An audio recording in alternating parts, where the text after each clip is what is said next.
আজি এতিয়া USTMৰ মালিকজন মুছলমান সম্প্ৰদায়ৰ মানুহ হোৱা ভাবে কংগ্ৰেছে এনেকে লাগি গৈছে উদ্ধাৰ কৰিবৰ কাৰণে। যদি সেইজন মানুহ হিন্দু হলহেঁতেন কংগ্ৰেছে কি কৰিলে? ইমান তুষ্টিকৰণ কৰিব নাপায় নহয়। তাত পানী আহে নে নাই? এইবাৰ পানী অহা দিনাখন আপোনালোক মোৰ লগত ওলাব, ভূপেন বৰা ওলাব, গৈ পেলাই মই একেলগে তাত থিয় হৈ থাকিম, পানী আহে নে নাই চাব। মই যুৱৰাজক নকওঁ, তেওঁ টিপিত পানীত ভিজিব বেয়া পাব, কিন্তু ভূপেন বৰাটো মাটিৰ মানুহ, ভূপেন বৰাটো মোৰ লগত যাব পাৰিম। বাপেকে কোৱা কথাৰ কাৰণে এতিয়া মই বাপেকে কোৱা কথাটোৱে মই ৰিপিট কৰিছো, তাৰ কাৰণেও মোক গালি দিব।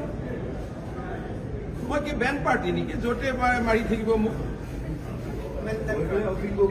এটা ঢোল এটাত যেনেকে পিটি থাকে, মই ঢোল নেকি? কাগজখিনিতো পঢ়ি লওক, নিজৰ দেউতাকে কোৱা কথাকটো সন্মান কৰিব লাগে ভাই।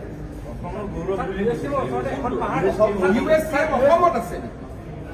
উত্তৰ পূবৰ গৌৰৱ হ'ব পাৰে, তাতে গ'লেই গম পাব যে সোমালে মক্কাতে সোমাইছে নে গুৱাহাটীত সোমাইছে গমেই নাপায়।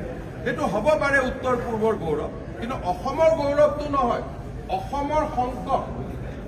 এতিয়া আমি গ্ৰীণ ট্ৰিবিউনেলতো যাম আৰু এনেকে ৰেহাই নিদিওঁতো। আজি মই যেতিয়া USTMৰ কথা জানো, গোটেইখন হুলস্থুল লগাই দিলে, কিন্তু তৰুণ গগৈয়েতো এইটো কথা কৈ গৈছিল, মইতো ফাইলৰ পৰাহে পালো।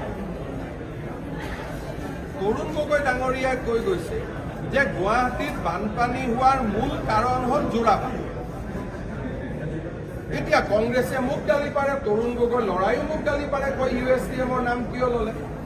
বাপেকে কোৱা কথা যদি পুতেকে ভুল বুলি কয়, মই কি কৰিব পাৰোঁ? চবতেতো ৰাজনীতি বিচাৰি থাকিলে নহ'ব। মুছলিম মানুহ হ'লে সংৰক্ষণ দিব লাগিব, এই ভাৱধাৰণাটোৰ পৰা আঁতৰিব লাগিব। USTMৰ মালিক যদি হিন্দু হ'লহেঁতেন ইমান চিঞৰ বাখৰ কৰিলেহেঁতেন।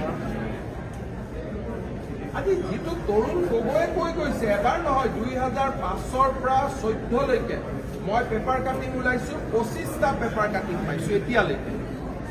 তেওঁ কৈছে মেঘালয়ে কেছ দিব লাগে, মেঘালয়ে আমাক শেষ কৰিলে।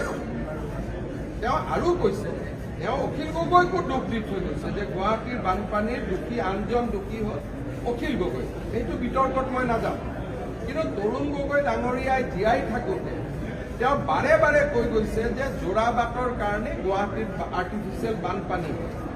তেতিয়া USTM নাছিলেই।